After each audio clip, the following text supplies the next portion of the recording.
నమస్తే, నేను మీ మధు. ఏపీ రాజధానిగా ఇడుపులపాయ. ఏంటి షాక్ అవుతున్నారా? ఇది చెప్పింది ఎవరో కాదు, ఏపీ సీఎం నారా చంద్రబాబు నాయుడు గారే చెప్పారు. అసలు ఎందుకు ఇలా చెప్పారు, ఏ సందర్భంలో చెప్పారు అనే విషయం గురించి రోజు మనం చర్చించుకుందాం. ప్రస్తుతం మనతో పాటు ఉన్నారు సీనియర్ జర్నలిస్ట్ సిఎస్ రావు గారు. వారిని అడిగి మరిన్ని విషయాలను తెలుసుకుందాం. నమస్కారం సార్. సార్, ఏపీ రాజధానిగా ఇడుపులపాయ అని నారా చంద్రబాబు నాయుడు గారే స్వయంగా చెప్పారు. అసలు ఏ సందర్భంలో ఆ మాట చెప్పాల్సి వచ్చింది సార్? ఎన్టీఆర్ వర్ధంతి సందర్భంగా ఆంధ్రప్రదేశ్లో జరుగుతున్నటువంటి కార్యక్రమాలు వీటన్నిటి గురించి చెప్తూ రాజధాని విషయంలో జగన్మోహన్ రెడ్డి గారు వ్యవహరిస్తున్నటువంటి తీరు గురించి ఆయన ప్రస్తావించారు. అందరేమో అమరావతి రాజధాని ఏకైక రాజధాని రాష్ట్రానికి అని చెప్పి చెబుతూ ఉన్నారు, ఇంక్లూడింగ్ బీజేపీ. జగన్మోహన్ రెడ్డి గారు మాత్రం రీసెంట్గా ఏం చెప్పారు, అమరావతి అనేది రాజధానిగా పనికిరాదు, గుంటూరు కృష్ణా జిల్లాకు మధ్య పాయింట్ ఏదైతే ఉందో అక్కడ కావాలి రాజధాని. ఇదేమో 40 కిలోమీటర్ల దూరంగా ఉంది కాబట్టి ఇది రాజధానికి పనికిరాదు. ప్లస్ వర్షం వచ్చినా కానీ నీళ్ళల్లో ఉండిపోద్ది. నది ఒడ్డున ఉంది, నది ఒడ్డున రాజధానులు ఏమీ డెవలప్ కాలేదు, నది ఒడ్డున అసలు పనికిరావు అని చెప్పేసి ఒక స్టేట్మెంట్ ఇచ్చారు ఆయన. దాని మీద రాజధాని స్టాండ్ ఏంటి, అసలు జగన్మోహన్ రెడ్డి గారి స్టాండ్ ఏంటి అనేది చర్చలు జరుగుతున్నాయి గత కొన్ని రోజులుగా. ఆయన 3 రాజధానులకు ఇప్పటికీ కట్టుబడి ఉన్నాడా, లేకపోతే అమరావతి రాజధానిని కాదనుకుంటున్నాడా, అసలు ఏ ఉద్దేశంతో ఆయన చెప్పారంటే ఇమీడియట్గా మళ్ళీ సజ్జల రామకృష్ణారెడ్డి గారు రావడం, దాన్ని ఏదో సరిచేసే ప్రయత్నం చేయడం. అసలు ఆయన చెప్పింది రాజధాని అమరావతి అనేది కాకుండా గుంటూరు కృష్ణా జిల్లా మధ్య ఉంటే, విజయవాడ గుంటూరు మధ్యలో ఉంటే బాగుంటుందని చెప్పాడు. మీరు అమరావతికి వ్యతిరేకంగా ఎక్కడ మాట్లాడారు అని చెప్పి ఆయన ఏదో సర్ది చెప్పేటువంటి ప్రయత్నం చేశారు. అమరావతికి ఫస్ట్ నుంచి జగన్మోహన్ రెడ్డి గారు వ్యతిరేకంగానే ఉన్నారు. పైగా 3 రాజధానుల కాన్సెప్ట్ తీసుకున్నారు. 3 రాజధానుల కాన్సెప్ట్ తీసుకొని ఆయన వైజాగ్ నుంచి పరిపాలన చేయాలని చెప్పి అక్కడ రిషికొండ భవనాన్ని కూడా నిర్మించుకున్నారు. ఆ తర్వాత సరే 2024 ఎన్నికల్లో ఆంధ్రప్రదేశ్ ప్రజలు ఆయన తిరస్కరించారు, 11 స్థానాలకు పరిమితం అయ్యారు. అయినప్పటికీ కూడా ఆయన స్టాండ్ మార్చుకోవాలి. 2024లో ఆయన చేసిన ప్రచారం ఏంటి, 3 రాజధానుల ప్రచారమే కదా. ఆయన ప్రధానంగా చేసింది 3 రాజధానులు. 3 రాజధానులు ప్రచారం చేస్తే ప్రజలందరూ తిరస్కరించారు, అన్ని ప్రాంతాల వాళ్ళు తిరస్కరించారు. ప్రజల మ్యాండేటరీ ఇచ్చిన తర్వాత కూడా ఆయన ఇంకా అమరావతి రాజధానిని వ్యతిరేకిస్తూ ఉన్నారు. సరే, ఆయన 3 రాజధానులు వద్దనుకున్నారా లేదా అనేది క్లారిటీ రావట్లా. ఇంకా 3 రాజధానుల మీద స్టాండ్ ఉన్నారా అని అంటే అది క్లారిటీ ఇవ్వట్లా. అయితే ఒకటి మాత్రం వాస్తవం, ఎందుకంటే అమరావతి రాజధానిని వ్యతిరేకిస్తూ ఆయన హయాంలోనే సుప్రీంకోర్టులో పిటిషన్ వేస్తారు. ఇప్పటికి కూడా సుప్రీంకోర్టులో పెండింగ్ ఉంది. అంటే అమరావతి రాజధాని సవాల్ చేస్తూ ఆయన పిటిషన్ వేశారు కాబట్టి ఆయన వ్యతిరేక అనాల్సిందే అమరావతికి. 3 రాజధానికి అనుకూలం అంటే 3 రాజధానులు హైకోర్టు ఏమో కొట్టేసింది. 3 రాజధానులు అసలు 3 రాజధానుల ప్రస్తావన లేదు. సింగపూర్ కన్సార్టియం తోటి ఏదైతే మీరు ఒప్పందాలు చేసుకున్నారో ఆ ఒప్పందం ప్రకారం వాళ్ళ రైతులకు ఫ్లాట్లు ఇవ్వండి అని చెప్పేసి చాలా క్లియర్గా చెప్పింది హైకోర్టు. దాని మీద సవాల్ చేస్తూ అప్పుడు జగన్మోహన్ రెడ్డి గారు పిటిషన్ వేశారు.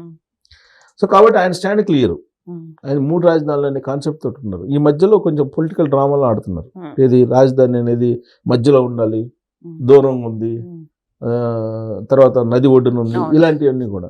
నది ఒడ్డున అనేక రాజధానులు ఉన్నాయి. ఈవెన్ ఢిల్లీ మన దేశ రాజధాని కూడా అక్కడ యమునా నది ఒడ్డున ఉంది. సో కాబట్టి అనేక రాజధానులు ఉన్నాయి. ప్లస్ మనకి చిన్నప్పటి నుంచి చెప్పేది అంటే చాలా మంది పెద్దలు చెప్పేది, సుమతి శతకాలు కానీ వేమన శతకాలు ఇవన్నీ చెప్పేది ఏంటంటే ఎక్కడ ఎడతెగక పారునేరు, అప్పిచ్చేవాడు వైద్యుడు, ఇవన్నీ చెప్తుంటారు. అంటే అప్పిచ్చేవాడు ఉండాలి ఊర్లో, వైద్యుడు ఒకడు ఉండాలి, తర్వాత ఎడతెగక పారే ఏరు అంటే నిత్యం పారేటువంటి ఏరు అంటే నదో లేకపోతే ఏదో ఒకటి ఉండాలి. దాని పక్కనే నివాసాలు ఏర్పాటు చేసుకోండి అని చెప్పి మనకు చెప్పినటువంటి సుమతి శతకాలు ఉన్నాయి మన కళ్ళ ఎదుట. అసలు పెద్దలు కూడా అదే చెప్తారు. సో ఇదంతా చెప్తూ ఉంటే ప్లస్ ప్రపంచంలో నది ఒడ్డున ఆయన ఏదైతే లండన్లో ఉంటున్నారో, లండన్ వెళ్తుంటారు కదా ఇప్పుడు, అక్కడ కూడా నది ఒడ్డునే కదా ఉంది. సో ఇవన్నీ ఉదాహరణలు ఉన్నాయి. అయినప్పటికీ కూడా ఇక్కడ అమరావతి మాత్రం ఉండకూడదు అనేది ఆయన కాన్సెప్ట్ అయి ఉండొచ్చు. అందుకే అలాంటి కామెంట్లు చేసి ఉండొచ్చు. కాబట్టి ఈ రాజధాని ఎక్కడ రాజధాని అని అంటే ఎక్కడ అవసరం లేదు, సీఎం ఎక్కడ కూర్చుంటే అదే రాజధాని అని చెప్పి చెప్పారు. ఒక కొత్త ఫార్ములా నేను చెప్పేశారు. అంటే సీఎం ఎక్కడ కూర్చుంటాడు, ఆయన ఎక్కడ కూర్చుంటే అక్కడ రాజధాని అంటే ఇప్పుడు ఆయన బెంగళూరులో ఉన్నాడు, బెంగళూరు రాజధాని అయిపోద్దా? ఇడుపులపాయలో ఉంటాడు, ఇడుపులపాయ రాజధాని అయిపోద్దా? ఎలా చెప్తాడు ఆయన ఆ విధంగా అని చెప్పి చంద్రబాబు నాయుడు గారు క్వశ్చన్ చేశారు. అంటే రాజ్యాంగంలో అసలు రాజధాని లేదు అని చెప్పి అన్నాడు కదా. అసలు ఏంటి ఇలాంటి వాళ్ళతో నేను రాజకీయాలు చేయాల్సి వస్తుంది, అందుకే ఆయన పట్టించుకోకుండా నేను అభివృద్ధి వైపే కాన్సన్ట్రేషన్ చేశాను. పోలవరాన్ని పూర్తి చేయడానికి, అమరావతి రాజధానిని వీళ్ళని తొందరగా పూర్తి చేయడానికి, అలాగే డెవలప్మెంట్ అనేది సమగ్ర అభివృద్ధి చేయడానికి ప్రయత్నం చేస్తున్నాను. మూడు క్యారిడార్లు ఏర్పాటు చేస్తున్నాను. విశాఖ క్యారిడారు, తర్వాత అమరావతి, ఓరకల్లు, ఇలా 3 క్యారిడార్లని ఏర్పాటు చేసి సమగ్రమైన అభివృద్ధి దిశగా నేను వెళ్తున్నాను. ఆయనేమో ఈ విధమైనటువంటి కామెంట్స్ అంటున్నారు రాజధాని విషయంలో. అదేమంటే అమరావతికి వ్యతిరేకం కాదంటారు. అసలు వీళ్ళంటి వాళ్ళతో ఏం చేయాలో అర్థం కావట్లేదు అని చెప్పేసి ఎన్టీ రామారావు గారి ఆశయాల్ని మేము ఎవరేమనుకున్నా ఇలాంటి వాళ్ళు, మేము ఎన్టీఆర్ రామారావు గారి ఆశయాలు, ఆయన స్ఫూర్తి కోసం మేము ఏ త్యాగానికైనా సిద్ధము. మేము మా ధ్యేయం, మా లక్ష్యం ఆంధ్రప్రదేశ్ రాష్ట్ర అభివృద్ధి మాత్రమే అని చెప్పి ఆయన ఎన్టీఆర్ వర్ధంతి సందర్భంగా ఇచ్చినటువంటి ప్రసంగం. దాంట్లో ఆయన ఎక్కడుంటే అంటే ఇడుపులపాయలు ఉంటే ఇడుపులపాయ రాజధాని అయిద్దా అని చెప్పేసి ఆయన సెటైర్ వేశారు. పైగా అంతకుముందు కూడా కొన్ని సెటైర్లు ఉన్నాయి రాజధాని మీద. అమరావతిని ఏ విధంగా కించపరచాలో ఆ స్థాయిలో కించపరిచేశారు. ఒకప్పుడు దాన్ని ఎడారి అన్నారు, శ్మశానం అన్నారు, ఈ మధ్య కాలంలో ఇంకొక రకంగా అన్నారు, కమ్మరావతి అన్నారు, రకరకాలుగా అన్నారు. దాన్ని అనేక రకాలుగా, ఎన్ని రకాలుగా దాన్ని డ్యామేజ్ చేయాలో అన్ని రకాలుగా డ్యామేజ్ చేసే ప్రయత్నం అయిపోయింది. 11 సార్లు పరిమితం అయినా కానీ మళ్ళీ ఇంకో రకంగా ఇంకో రూపంలో అమరావతి గురించి డ్యామేజ్ చేసే ప్రయత్నం చేస్తున్నారు. సో ఇంతకీ ఇది ఎందుకు చేస్తున్నారు అసలు అని అంటే, ఇప్పుడు పార్లమెంట్లో ఈ బడ్జెట్ సమావేశాల్లోనే అమరావతి గెజెట్ రాబోతుందని చెప్పి అంటున్నారు. దాన్ని వ్యతిరేకించాలి, ఏదో రకంగా దాన్ని ఆపేయాలి. ఆపేసేటువంటి ప్రయత్నం ఢిల్లీలో చేయాలి. ఇప్పుడు ఢిల్లీలో లైజనింగ్ చేసేటువంటి ఒక టీం ఒకటి ఉంది అక్కడ. వాళ్ళ ద్వారా ఎలాగైనా సరే ఈ గెజెట్ రాకుండా అమరావతికి ఆపగలిగితే 2029లో మనం అధికారంలోకి వస్తామనే ఆశ ఆయనకు ఉంది. ఆశ ఉంది. పొలిటీషియన్ జనరల్ గా ఉంటుంది కదా, ఏ పొలిటీషియన్ కానీ ఏ కొత్త పార్టీకైనా మనం ఎప్పటికైనా అధికారంలోకి వస్తాం అనేది ఉంటుంది కదా. ఇప్పుడు ఈవెన్ కమ్యూనిస్టులు కూడా ఇప్పుడు కూడా ఇన్ని సంవత్సరాల పోరాటం, సుదీర్ఘమైన పోరాటంలో కూడా మేము ఎప్పటికైనా వస్తాం అని చెప్పి అనుకుంటుంటారు కదా. అలానే జగన్మోహన్ రెడ్డి గారు కూడా అనుకొని ఒకవేళ వస్తే 2029లో మళ్ళా మనం ఆ ఋషికొండ నుంచి పరిపాలించాలి, ఋషికొండని ఇప్పటికి కూడా చంద్రబాబు నాయుడు గారు ఏం చేయాలనేది అర్థం కావట్లేదు ఆయనకి అని చెప్పి అనుకుంటుండొచ్చు ఆయన. సో కాబట్టి ఆయన ఆశలు ఆయనకు ఉంటాయి. అసలు ఆయన కాన్సెప్ట్ ఏంటి అని అంటే, రాజధాని అనేది లేకుండా ఉంటే, రాజధాని ఇది ఆంధ్రప్రదేశ్ రాబోయే రోజుల్లో అసలు ఆంధ్రప్రదేశ్ అనే పదం కూడా లేకుండా మెర్జి చేసేయాలి. కొంత భాగం ఏమో తెలంగాణకి, మరి కొంత భాగం కర్ణాటకకి, ఇంకొంత భాగం ఒరిస్సాకి, అలా ఒకవేళ ఇచ్చే ప్రపోజల్ ఏమైనా ఉందేమో అనేది ఆయన గురించి ఢిల్లీలో మాట్లాడుకుంటున్నట్టు అంశం. ఎందుకనంటే ఆయనకు ఆస్తులు మీకు తెలంగాణలో ఆంధ్రప్రదేశ్లో లేవు, తెలంగాణలో కర్ణాటకలో ఉన్నాయి. ఈ 2 చోట్ల ఉన్నాయి ఆయనకు ఆస్తులు. మొత్తం లక్షల కోట్ల రూపాయలు ఉన్నాయి ఆస్తులు. సో ఈ ఆస్తులకు సంబంధించి పెరగాలి. ఆస్తులు పెరగాలంటే అక్కడ అమరావతి డెవలప్ కాకూడదు, ఆంధ్రప్రదేశ్ డెవలప్ కాకూడదు. ఆయన ఆస్తులు పెరగడానికి ఆంధ్రప్రదేశ్ ఏమైనా పర్లేదు. అక్కడ ఆంధ్రప్రదేశ్ పెరిగితే ఇక్కడ ఆస్తులు తగ్గిపోతాయా లేదా? రెసిప్రోకల్ గా. అవును, అక్కడ డెవలప్ అయితే ఇక్కడ తగ్గిపోతాయి, ఆటోమేటిక్ గా తగ్గిపోతాయి. తగ్గిపోకుండా ఉండవు కదా. పైగా ఇక్కడ కేసీఆర్ గారు రావాలి, కేసీఆర్ గారు అక్కడ జగన్మోహన్ రెడ్డి గారు రావాలని చెప్పి ఇది అనుకుంటారు. అందుకే ఇప్పుడు మళ్ళా బీఆర్ఎస్ పార్టీని అమరావతిలో మళ్ళీ ఆఫీస్ ఓపెన్ చేసిన ప్రయత్నం చేస్తున్నారంట. తోట చంద్రశేఖర్ గారే అనుకుంటా గతంలో ప్రెసిడెంట్ ఆంధ్రప్రదేశ్కి, బీఆర్ఎస్ పార్టీకి. ఆయన మళ్ళీ అక్కడికి వెళ్తే ఒక ఆఫీస్ ఏదో ఓపెన్ చేస్తున్నారని చెప్పి నిన్న మొన్న ఎక్కడ యూట్యూబ్ ఛానల్లోనూ లేదా సోషల్ మీడియాలో నేను చదివాను.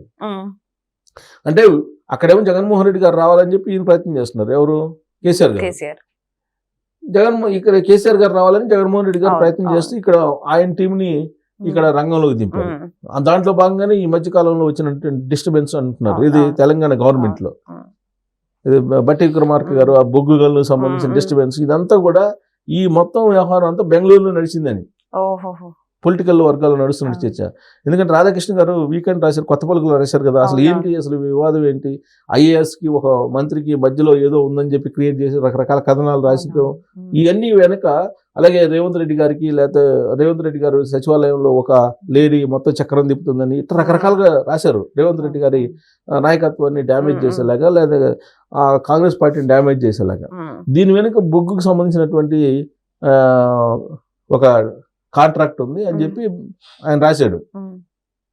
దీనికంటే కూడా ఇది అనేది ఒక చిన్న అంశం. ఇది దీనికంటే కూడా అసలు బెంగళూరు ఆపరేషన్ అక్కడ నడుస్తుంది. బెంగళూరు ఆపరేషన్ లో భాగంగానే ఈ కథనాలన్నీ వచ్చాయని కూడా ఇంకొక వర్షన్ ఉంది.